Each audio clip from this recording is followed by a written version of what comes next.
राज्य के राजधानी अरुणाचल प्रदेश, राजधानी ईटानगर, स्थापना 20 फरवरी 1987।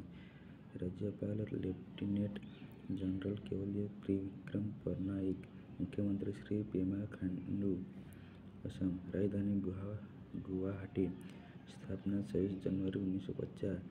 राज्यपाल श्री लक्ष्मण प्रसाद आचार्य, मुख्यमंत्री श्री हेमंत बिस्वा शर्मा, आंध्र प्रदेश, राजधानी अमरावती, स्थापना 1 नवंबर 1956। राज्यपाल श्री न्यायमूर्ति सेवानिवृत्ति इस अब्दुल नजीर, मुख्यमंत्री नारा चंद्रबाबू नायडू, उत्तर प्रदेश, राजधानी लखनऊ, स्थापना 25 जनवरी 1950।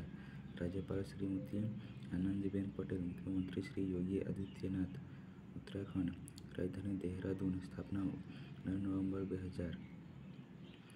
राज्यपाल पूर्व ले जनरल गुरमीत सिंह, मुख्यमंत्री श्री पुष्कर सिंह धामी, ओडिशा, राजधानी भुवनेश्वर, स्थापना 1 अप्रैल 1937। राज्यपाल रघुवर दास, मुख्यमंत्री श्री मनोहर चरण मांझी, कर्नाटक, राजधानी बेंगलुरु, स्थापना 1 नवंबर 1956। राज्यपाल श्री थावरचंद गहलोत, मुख्यमंत्री सिद्धारमैया, केरल, राजधानी तिरुवनंतपुरम, स्थापना 1 नवंबर 1956। राज्यपाल श्री आरिफ मोहम्मद खान, मुख्यमंत्री श्री पिनराई विजयन, गुजरात, राजधानी गांधीनगर, स्थापना 1 मई 1960।